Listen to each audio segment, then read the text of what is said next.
Toutes et à tous, j'espère que vous allez bien. On se retrouve pour le brief du mardi 11 mars. Il est 8h45. Aujourd'hui, on va parler donc des news économiques, du ratio long and short, du funding, open interest, des liquidations. On regardera ce que font les whales en finissant par l'analyse technique de Bitcoin. Mais avant ça, on va regarder donc ce qui s'est passé hier. Donc, on a eu quand même un énorme dump hier et on a réagi plutôt dans une bonne zone. Donc, c'est notamment dans l'OBH4. Donc, en fait, je vous avais dit, il y avait deux zones. Il y a une première zone dans laquelle on aurait pu rebond, c'était ce FVGH4. On voit qu'on a eu ce rebond d'ailleurs. Mais voilà, on avait ce FVGH4 avec le gap CME à fermer. Donc, était juste ici. Donc, quand on prend la chart, c'était juste ici, ça finissait aux 77 000 dollars. Mais ça paraissait bizarre quand même qu'on ne prenne pas l'OBH4 en dessous. Je vous avais dit d'ailleurs sur donc le Discord public, hein, si jamais vous aviez suivi, le public et privé. Donc si jamais vous aviez suivi, je vous avais donné la zone d'intérêt des 76 578 dollars. Donc clairement, voilà, on était là-dessus. Je vous ai dit, les zones d'intérêt, si jamais on lâche ensuite, ce sera les 76 600. Donc voilà, clairement, c'était la zone d'intérêt à toucher. Donc n'hésitez pas à rejoindre le Discord public pour avoir les informations sur mes billets. En tout cas, voilà, les calls seront donnés uniquement sur le groupe privé. Et également, il y a un giveaway qui termine dans 3 jours. Donc, vous avez 3 chances sur 88 de gagner 250 dollars, 150 dollars et 100 dollars. Donc, n'hésitez pas à le rejoindre si jamais vous voulez bénéficier de ce giveaway. Mais c'est surtout pour apprendre, pour les calls et également pour les lives. D'ailleurs, ce soir, 19h, il y aura donc le troisième live. Bien sûr, les lives sont dispo à la rediffusion, donc en replay. Vous avez juste à aller sur ce canal et vous pourrez donc voir en replay les lives derniers. On est actuellement donc 113 sur le groupe, donc c'est un grand plaisir que la famille s'agrandisse. En tout cas, voilà, techniquement, on est dans une zone d'intérêt. Moi, ce que je pense, c'est que c'est bizarre qu'on ait front-run quand même la zone OTE. On a rebondi quand même dans un FVGH4, dans un OBH4, je suis d'accord, mais on a quand même énormément de chance, on a énormément de biais positifs à venir dans cette zone OTE. Donc, je pense que pour le moment, on est sur un rebond court terme.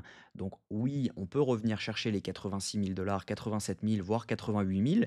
Mais en attendant, pour le moment, on n'est pas encore haussier tant qu'on ne dépasse pas parce que voilà, il va falloir que ça prenne son temps. Pour le moment, pour repasser vraiment haussier, il faut qu'on valide au-dessus des 95 000 dollars. Donc, ça veut dire qu'on a le temps. En revanche, si jamais on commence à donc vraiment range et également donc faire quelque chose comme ça, notre choche, on pourrait l'avoir aux 80 000 dollars. Et là, ça serait vraiment intéressant d'avoir ce genre de setup. En tout cas, pour l'instant, je ne suis pas haussier, je reste baissier. Et pour le moment, j'ai toujours cette target des 74 000 dollars à 67 000 dollars. Oui, c'est une target large, mais en attendant, si jamais on venait à revenir simplement dans l'order block H4, donc qui se situe juste ici, entre les 80 700 dollars et les 83 548 dollars, donc ce qui nous donne, si jamais on prend par exemple un retracement de 50% dans cet order block, ça nous donnerait donc la zone. Hop, je vais vous donner tout de suite. Ça me donnerait la zone des 82 100 et également la zone ETE de ce mouvement-ci. Donc voilà, on serait sur un setup plutôt intéressant si jamais on venait chercher cette zone pour pouvoir potentiellement ouvrir un short si jamais on a un setup dans cette zone de short et que les datas coïncident. Donc ça, ce sera un call que je vais donner si jamais on vient dans cette zone. En tout cas, pour l'instant, je reste baissier à moyenne time frame, je reste haussier très haute time frame, bien sûr, daily, enfin weekly, monthly, je reste haussier. H4 Daily, je reste baissier et je suis haussier si je me regarde en M15 parce que voilà, hein, quand on regarde en M15, on a quand même donc eu notre changement de tendance juste ici, on a fait notre rect comme prévu, donc dans la zone parfaite des 76 578 dollars, on a validé notre changement de tendance, on a un FVG juste ici en M15, donc là on peut le noter, FVG M15 juste ici. Et donc, par conséquent, si jamais on revient chercher ce FVG, bah, potentiellement, on peut avoir un rebond qui nous donnerait également donc, la zone OTE de ce mouvement-ci. Donc, potentiellement, on peut revenir chercher cette zone. Et là, ce serait intéressant d'ouvrir un long pour derrière revenir chercher donc, la zone des 82 000 dollars donc à moyen terme. En tout cas, pour l'instant, il n'y a pas de setup de longue, sauf si vous avez longue le bottom. Donc, comme j'avais donné l'entrée juste ici, il n'y a vraiment pas de longue à ouvrir. On a, vous allez voir au niveau des datas, pas mal de longues qui sont en train de s'ouvrir. Donc, par conséquent, on n'est pas à l'abri de revenir chercher cette mèche de liquidation, l'order block, la zone OTE, et enfin le FVG et la zone OTE, les liquidations, et derrière pouvoir potentiellement rebondir pour venir chercher cette zone. Et si dans cette zone, il y a un setup d'invalidation, donc ça veut dire que tout le monde est en longue on a un setup, en M5, M15 et cetera pour pouvoir dump. Là, potentiellement, il faut prendre des TP, sur ce long, potentiellement ici et voir ouvrir un short. Donc voilà le plan pour l'instant. Maintenant, on va regarder si jamais les datas coïncident avec ce que je dis.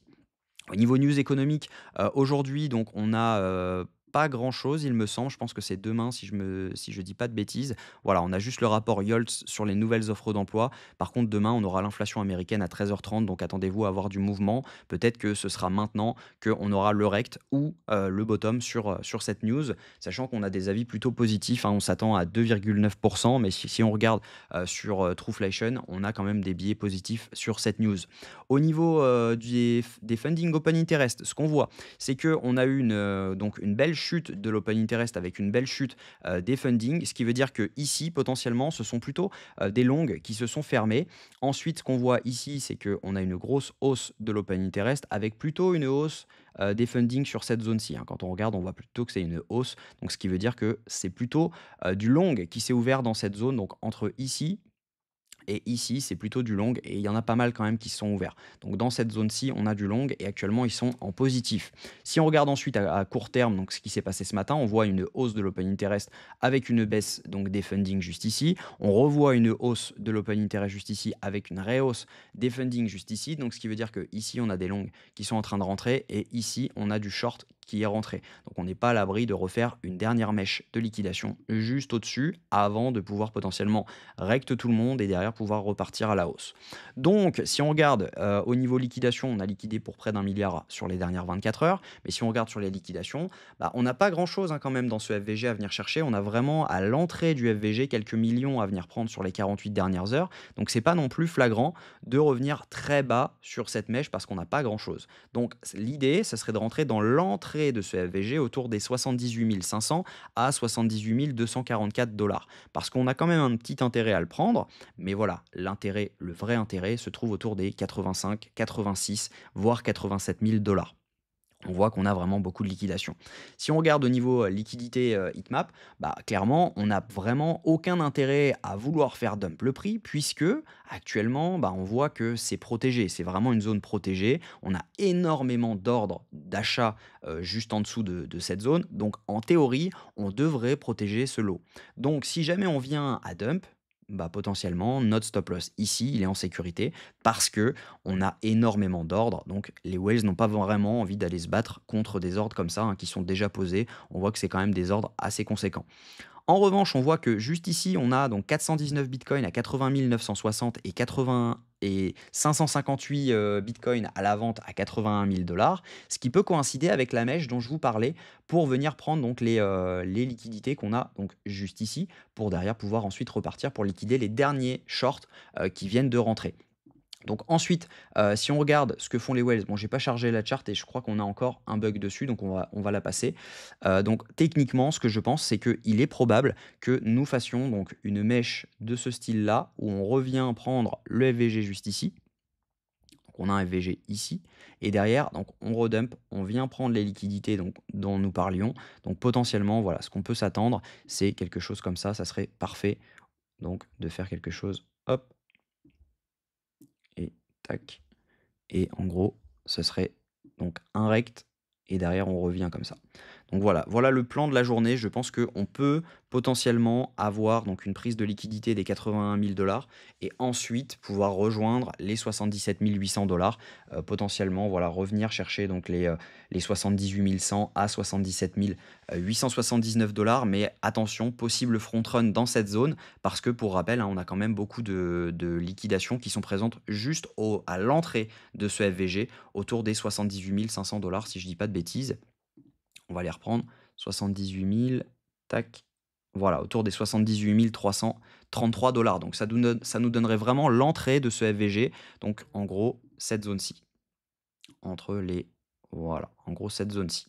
Donc dans cette zone-ci, il y aura potentiellement un long à tenter avec un stop loss. Donc juste sous cette zone pour venir target donc cette zone-là. C'est pas un RR assez conséquent pour être pris vraiment one shot.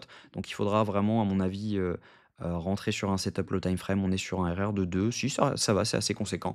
Donc potentiellement, voilà, ça peut être ça le plan pour pouvoir rentrer et si jamais on n'a pas de setup de short ici, ça ne sert à rien de TP, donc ce long parce que potentiellement on peut revenir chercher donc les 88 000 $, ce qui nous donnerait potentiellement un RR de 5. Donc ça serait plutôt cool. Donc voilà le plan, vous l'avez. En tout cas, voilà, si vous voulez rejoindre l'école, c'est avec grand plaisir.